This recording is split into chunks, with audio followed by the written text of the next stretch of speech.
Estimados alumnos, tengan ustedes muy buenos días. Hoy vamos a desarrollar nuestra tercera clase teórica que corresponde al tema 4, titulado Los antónimos. En primer lugar, vamos a referirnos a los objetivos que tiene este nuevo tema. Estos objetivos son muy similares al de los sinónimos. Es más, el marco teórico en general de los antónimos también se aplica para los antónimos. Lo único que cambia es cuando hablamos de sus significados. ¿Cuál es el primer objetivo de los antónimos? Enriquecer y mejorar el vocabulario. Como se explicó en la clase teórica anterior, ¿qué significa esto? Esto significa que a través del estudio de los sinónimos, ¿no?, tenemos una buena base para mejorar nuestro léxico y este pueda ser más abundante en palabras, de tal manera que nos permita expresar mejor nuestras ideas o pensamientos. Incluso podríamos decir que a través del enriquecimiento y mejoramiento del vocabulario, a través de los sinónimos y de los antónimos, nos ayuda a desenvolvernos mejor en nuestra vida profesional. Pues un profesional con un vocabulario bastante surtido, ¿no?, entonces es más comprensible en todo lo que quiere dar a conocer. Segundo objetivo: contribuir al uso fluido y pertinente de las palabras. Como se dijo en el tema anterior, los antónimos, al igual que en los sinónimos, nos permite que nuestro léxico se haga más natural, más fácil y adecuado a la hora de usar los nuevos términos. Tercer objetivo: acrecentar el bagaje cultural a través del dominio del léxico, ¿no? Y es que los sinónimos y antónimos no solamente nos sirve para que nosotros aprendamos nuevas palabras, sino paralelamente hace que este cúmulo de conocimientos culturales, ¿no?, contribuya mejor a una realización de la persona en todos sus niveles. Cuarto y último objetivo: preparar al educando para el inicio en el estudio de los términos excluidos. Así como los sinónimos nos sirve a nosotros para que podamos tener una buena base en el desarrollo de ejercicios antonímicos, los antónimos también nos preparan para que tengamos una mejor base cuando tengamos que resolver preguntas de este nuevo capítulo. El segundo punto de nuestro marco teórico tiene que ver con la etimología. La palabra antónimo proviene también de dos voces griegas, siendo la primera de ellas el prefijo anti, que significa, según el estudio del origen de las palabras, contrario u opuesto. Para entender mejor esto que acabo de manifestar, hemos seleccionado la siguiente palabra: anticlerical, que según nuestro diccionario oficial significa contrario al clero. Cuando hacemos referencia de esta palabra clero, no solamente aludimos, ¿no?, a lo que está asociado o relacionado con la religión, sino también con el conjunto de los, ¿no?, religiosos o sacerdotes. La otra voz griega es la raíz onoma. Para los que quieren saber cuál es la diferencia entre una raíz y un prefijo, ¿no? Trataré de responderles de la manera más simple. La raíz es la base infaltable de toda palabra. En cambio, el prefijo o el sufijo son los elementos que acompañan a la raíz. ¿Qué hemos podido inferir de esto último? Que a ninguna palabra le puede faltar raíz, aunque sí podría, ¿no?, obviar de estos, ¿no?, elementos antes mencionados. La raíz onoma, ¿qué significa? Nombre. Un ejemplo donde vamos a encontrar la presencia de esta raíz es en la palabra homónimos, ¿no? La palabra homónimos también está compuesta por dos voces griegas, ¿no? Por el prefijo homo, que significa igual, y por la raíz onoma, que ya sabemos que significa nombre. De ahí su significado, nombres iguales. Profesor, ¿quiere decir que las palabras Lima de ciudad y Lima de fruta son homónimas? Así es, ¿no? ¿Y eso por qué? Porque tienen nombres iguales. Pero también hay personas homónimas cuando tienen la misma identidad, ¿no? Cuando tienen la misma identidad. Solo que a veces tener un homónimo genera muchos problemas, porque no siempre tu homónimo es tan buena persona como debemos ser todos, ¿no? Siguiente punto de nuestro marco teórico: definición. En primer lugar, para que dos o más palabras sean consideradas sinónimas, sus significados deben ser contrarios u opuestos. Así, por ejemplo, ¿no?, cuando nos preguntamos ¿cuál es el antónimo de la palabra ataque?, nuestra respuesta debe ser contraataque. Y cuando nos preguntamos ¿cuál es el antónimo de la palabra bueno?, nuestra respuesta debe ser malo. En el caso del primer ejemplo, ¿qué tipo de significados tienen? Contrarios. Y en el caso del segundo, opuesto. Como te darás cuenta, hay una ligera diferencia, ¿no?, entre contrario y opuesto desde el punto de vista semántico. Segundo requisito que deben cumplir las palabras antónimas: su escritura y pronunciación deben ser siempre diferentes. Voy a volver a repetir los ejemplos que mencioné anteriormente: ataque y bueno. Y ahora sus respectivos antónimos: contraataque y malo. Si ustedes, ¿no?, analizan mentalmente la escritura y la pronunciación de estas cuatro palabras, se van a convencer de que es completamente diferentes.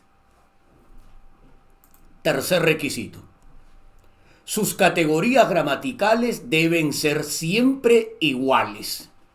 Y al igual que los sinónimos, los antónimos, ¿no?, solamente pueden tener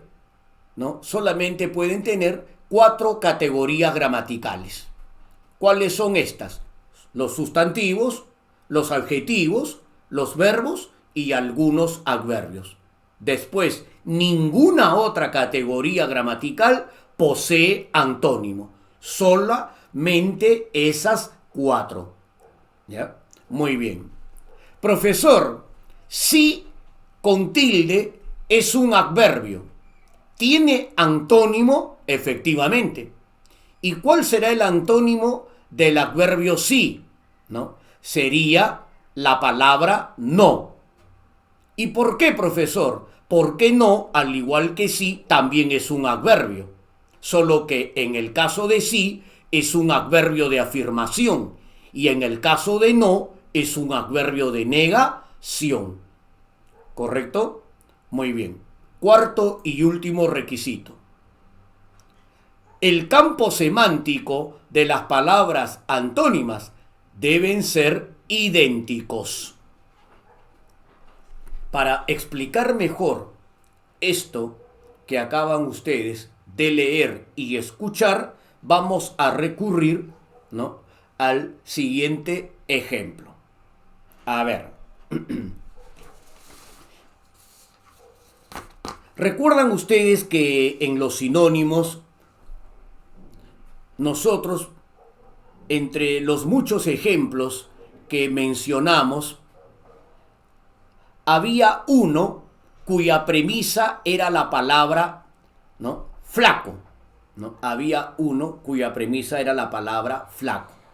¿Qué cosa dijimos que significaba flaco? Flaco significa de pocas carnes, ¿no?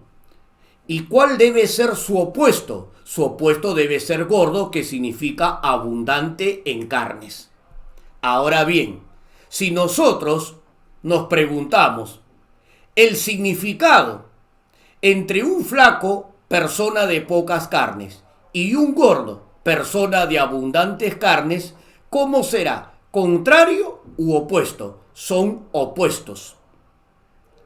La escritura y la pronunciación, ¿cómo serán? Diferentes. Las categorías gramaticales, ¿cómo son? Iguales, pues ambos son adjetivos.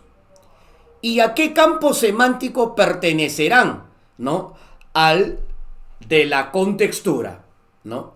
El flaco como el gordo pertenecen al campo semántico de la contextura. Recuerden ustedes que una persona, por su contextura, puede ser, ¿no?, flaco, atlético o gordo. No hay más posibilidades. Siguiente punto de nuestro marco teórico: estructura. Como en los sinónimos, toda pregunta de antónimos lo conforman tres partes, siendo la primera de ellas la premisa. La premisa se caracteriza, ¿no?, porque siempre se escribe con inicial mayúscula. Inicial mayúscula. En algunos casos, toda la palabra, ¿no?, la van a notar escrita con letras mayúsculas. En algunos casos, ¿no? En cambio, las alternativas se caracterizan porque o bien se escriben con inicial mayúscula solamente o completamente en minúscula.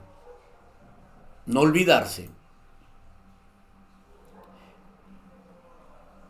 Por lo que ustedes están observando a través de la imagen, aquí las alternativas se han escrito, al igual que la premisa, con inicial mayúscula. Pero también podrían escribírtela con minúsculas completamente. Ahora bien, ¿qué características presentan las alternativas múltiples de una pregunta de antónimos? ¿No? 4 de ellas son distractores y solamente una es la respuesta correcta. Ahora bien, ¿qué es un distractor? Un distractor es aquella palabra que tiene como único objetivo distraer la atención del postulante. ¿Para qué? Obviamente para que conteste erróneamente. Entonces, profesor, podemos decir que al igual que los sinónimos, toda pregunta de antónimo presenta tres partes. Así es. La primera sería la premisa, la segunda, las alternativas múltiples, que ya sabemos que son las palabras que están acompañadas de una letra de nuestro alfabeto. Y la tercera, aunque no se menciona, pero se sobreentiende, sería la respuesta correcta.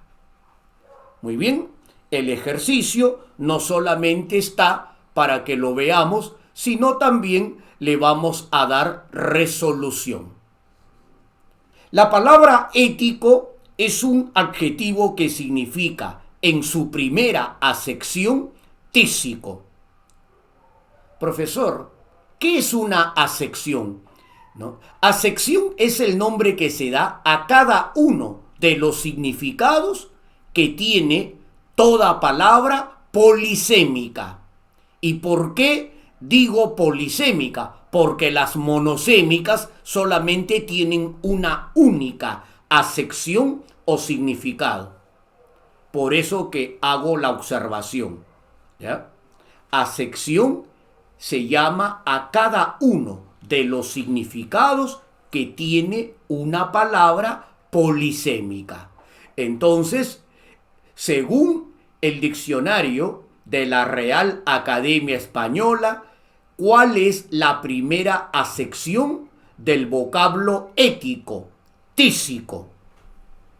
¿Y qué significa tísico? En la medicina, tísico se llama a la persona que padece de tisis o tuberculosis pulmonar.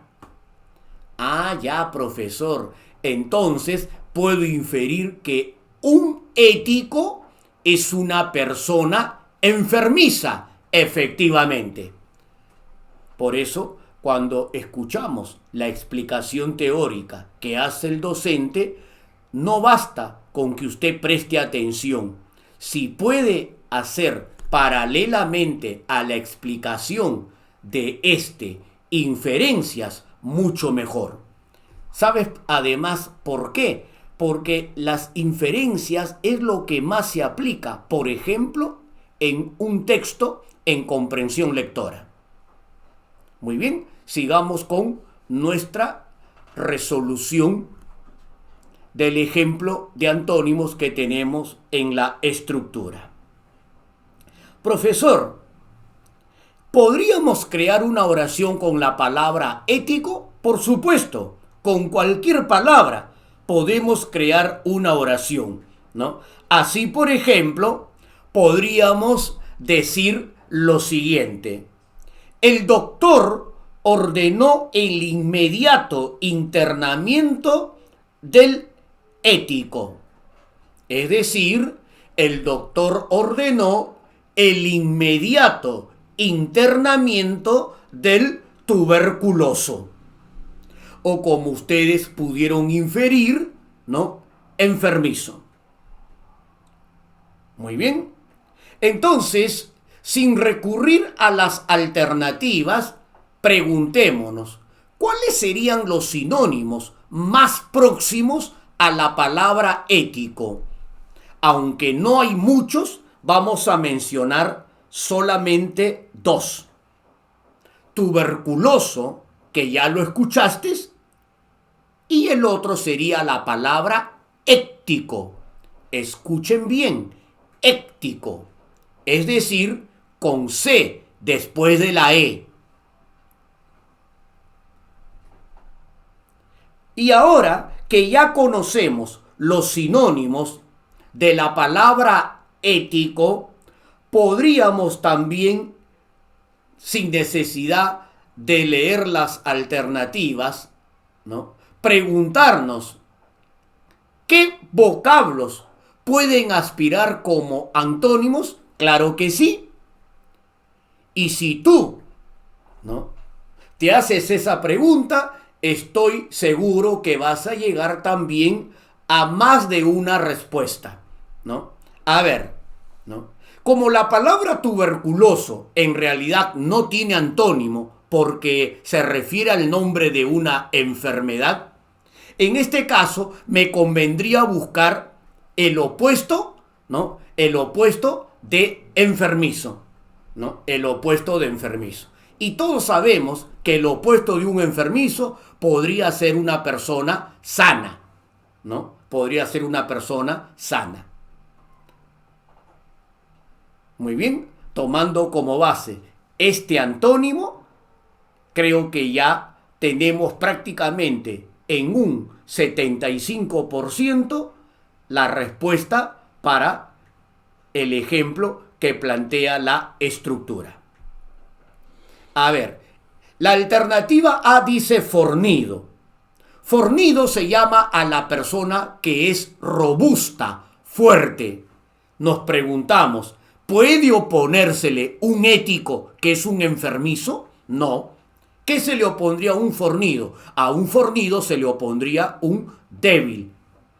Ah, ya, profesor. Entonces, la alternativa A es un distractor, ¿no? En consecuencia, queda descartada. La alternativa B dice exhausto. ¿Qué significa esta palabra? Seguramente muy conocida por ustedes, ¿no? Dentro de su repertorio, ¿no? Lexical. Exhausto llamamos a la persona que se encuentra sumamente agotada, como por ejemplo un maratonista que luego de haber recorrido los 42 kilómetros y algo más, ¿no? Entonces se da cuenta de que tiene sus energías, ¿no? Completamente desfallecidas, ¿no? Ahora bien, si yo me pregunto, ¿qué se opondría a un exhausto? No podría ser un ético. Lo que tendría que ser es un vigoroso, un enérgico. La alternativa B, por tratarse de otro distractor, también queda descartada. Muy bien. Pasamos a la alternativa D, que dice deshonesto. El prefijo des en realidad nos está dando a conocer lo que significa este término. Deshonesto, que no es honesto o que no actúa con honestidad, con integridad, con rectitud. Eso es un deshonesto, ¿no? Ah, ya, profesor. Por eso que uno de sus sinónimos podría ser corrupto, efectivamente. Y todos sabemos que a un deshonesto, ¿qué se le opondría? ¿No? Bueno, si le suprimimos el prefijo de sentido negativo des, nos quedaría honesto. Pero si queremos responder otro opuesto que no sea honesto, a ver quién podría ser, ¿no? Por ejemplo, íntegro, también recto, ¿no? Entre otros más. La alternativa D sería la tercera opción que tendríamos que descartar por tratarse de un nuevo distractor. Y en el caso de la alternativa E, que dice benéfico, ¿no? Benéfico. ¿Ya? ¿Qué significa, profesor? Benéfico es una palabra polisémica, ¿no? Que, por ejemplo, entre sus varias acepciones, una de ellas dice beneficioso. Todo lo que es benéfico resulta ser beneficioso, ¿no? Muy bien. También otra de las acepciones de la palabra benéfico es bueno. Por eso que se acepta como antónimo de benéfico, maléfico, ¿no? Ahora, ¿puede ser antónimo de la palabra ético? De ninguna manera. Entonces, ¿dónde se encontraba el antónimo de la palabra ético, que significa tísico y que se deduce que su sinónimo más próximo sería enfermizo? En la clave C, que dice saludable, ¿no? Saludable. Entendiéndose por saludable a la persona que goza de buen estado de salud, ¿no? Muy bien, pasamos a nuestro siguiente punto de nuestro marco teórico. Pautas de solución. Son muy similares a la de los sinónimos, como prácticamente en general todo el marco teórico. La primera pauta de solución dice que para contestar una pregunta de antónimo con acierto, debemos reconocer su categoría gramatical. Es decir, debemos saber si se trata de un sustantivo, si se trata de un adjetivo, si se trata de un verbo o si es un adverbio. Recuerden ustedes que solamente estas 4 categorías gramaticales poseen antónimos. Y como en los antónimos la categoría gramatical debe ser igual, no se olviden que el sinónimo de un sustantivo tendrá que ser siempre otro sustantivo y así sucesivamente con las demás categorías restantes. Segunda pauta: precisar con sumo cuidado el significado de la premisa. Para que estos 2 primeros requisitos se cumplan, nosotros, ¿no?, podemos consultar con nuestro diccionario oficial. Tercera pauta: crear una oración breve con la premisa, ¿no? Muy bien. Nunca se olviden ustedes de cada palabra nueva que aprenden, crear oraciones, ¿no? Que por lo general sean solamente breves. Evitemos las oraciones extensas para caer en el tedio o aburrimiento, ¿ya? Ahora, ¿de qué depende crear oraciones? Eso ya depende de cada uno de ustedes y de su grado de creatividad que posean. Cuarta pauta: idear palabras de significados opuestos. Bueno, aquí por error han escrito parecidos, pero debe decir opuestos. Idear palabras de significados opuestos. Se recomienda que antes de que ustedes lean las opciones, como acabo de decir en el punto anterior, primero, sin la ayuda de ningún diccionario, ¿ya?, preguntémonos qué palabra o palabras podría oponerse a lo que nos preguntan. Ahora, ya en el caso, ¿no?, de situaciones extremas, ahí sí recién recurran ustedes al diccionario de sinónimos para la consulta respectiva. Última pauta: elegir la alternativa de significado más opuesto. Nuevamente por error han escrito próximo, pero debe decir opuesto, ¿ya? A veces ocurre que entre todas las opciones, por ejemplo, 2 o 3 de ellas también son antónimos de la premisa. Ante esta, ¿no?, incertidumbre que se nos puede presentar, ¿cuál de ellas tendríamos que elegir como la respuesta correcta? La que más se oponga a nuestra premisa, ¿ya? Y si a pesar de ello persiste el inconveniente, tomar en cuenta las pautas anteriores. Repito, tomar en cuenta las pautas anteriores. Muy bien, esto, ¿no?, es todo en cuanto al marco teórico de los antónimos. Practiquemos. A ver, en este primer ejemplo de pregunta de antónimo me proponen como premisa la palabra vacilante, ¿no?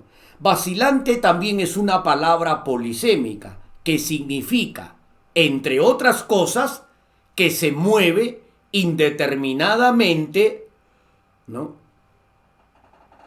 Que está poco firme en su estado o que titubea. Esas son tres de las acepciones que tiene la palabra vacilante. De estas tres que acabas de escuchar, voy a tomar como referencia la última, es decir, la que tiene por acepción que titubea. Considerando entonces esta última acepción, la palabra titubea tendría como sinónimos dudar y vacilar, ¿no? Dudar y vacilar. Una oración que podemos crear con la palabra vacilante podría ser, ¿no?, la siguiente. Aquí se necesitan personas que sepan tomar decisiones y no vacilantes. Es decir, aquí se necesitan personas que sepan tomar decisiones y no dudosas, indecisas, irresolutas. Me pregunto, ¿cuál de las 5 opciones se opondría a este vocablo? Sin duda alguna, la clave B, resoluto. Siguiente ejemplo, gandul. La palabra gandul es un adjetivo que en el lenguaje común y corriente de las personas significa, ¿no?, holgazán, es decir, que no quiere trabajar, ¿no? Si me pregunto, ¿cuáles serían los sinónimos más próximos para la palabra gandul? Entonces podemos mencionar flojo, podemos mencionar vago, ¿no?, entre otros. Por ejemplo, voy a mencionar un sinónimo de gandul, pero ya no en el lenguaje coloquial, sino más bien en el lenguaje culto, ¿no?, que muy pocas veces lo empleamos, ¿no? ¿Y cuál sería esta palabra? Poltrón, ¿no? Poltrón. ¿Ya? Muy bien. Entonces, si el gandul es un enemigo del trabajo, porque su definición dice que no le gusta trabajar, y de ahí que sus sinónimos sean los que acabas de escuchar, ¿quién tendría que ser el antónimo? El antónimo tendría que ser aquella palabra, ¿no?, aquella palabra que es pronta o presta para obrar o realizar algo. ¿Y qué palabra me alude eso? La alternativa D, que dice diligente. La alternativa D, que dice diligente. No puede ser la clave C, que dice ignaro, porque este término, al significar, ¿no?, ignorante, se aleja, ¿no?, semánticamente de nuestra premisa. Antónimos contextuales. Esta es una variedad de las preguntas de antónimos tradicionales. Aquí, en esta parte de la antonimia, lo que se responde es el opuesto de la palabra que está escrito con letras blancas, pero tomando en cuenta el contexto. ¿Y qué cosa es el contexto? El contexto vendrían a ser las palabras que se anteponen y posponen a la que está escrita con letras blancas. Muy bien, vamos a leer lo que dice el enunciado. Tenía bastante perspicacia para resolver los problemas de física y química en pocos minutos, ¿no? Muy bien, por el contexto, la palabra perspicacia, ¿no?, se infiere que ha sido tomado como sinónimo de habilidad. Tenía bastante habilidad para resolver los problemas de física y química en pocos minutos. Repito, tomando en cuenta el contexto. Porque si la palabra perspicacia no estuviera en un contexto como el que acabamos de leer, ya su significación cambia, varía, ¿no? Y por lo tanto, el antónimo ya no sería el mismo que vamos a responder para este, ¿no?, ejemplo que estamos observando, ¿no? Profesor, si perspicacia supone habilidad según el contexto, entonces lo opuesto tendría que ser rotundamente torpeza, porque torpeza viene de torpe, y torpe se llama a la persona que no es hábil para algo, ¿no? Entonces, ¿no?, la respuesta correcta está en la clave B, en la clave B. Muy bien. Siguiente pregunta. Su comportamiento chabacano se evidenció cuando cerró la puerta violentamente y ni siquiera se despidió del director, ¿no? Es decir, su comportamiento, su conducta tosca, ¿no?, que linda con lo vulgar, es decir, con lo común de mucha gente que no tiene cultura, ¿no?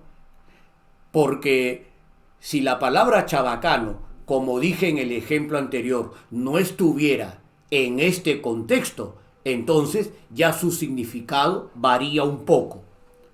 ¿Y por qué, profesor? Porque la palabra chabacano también significa grosero, pero cuando se trata del habla, no de la conducta, ¿correcto? Aquí la palabra chabacano ha sido tomado, ¿no?, desde el punto de vista conducta, comportamiento, y no desde el punto de vista, ¿no?, habla.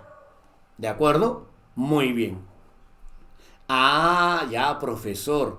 Si hubiese sido tomado con el significado de grosero, entonces la respuesta tendría que haber sido refinado. Así es.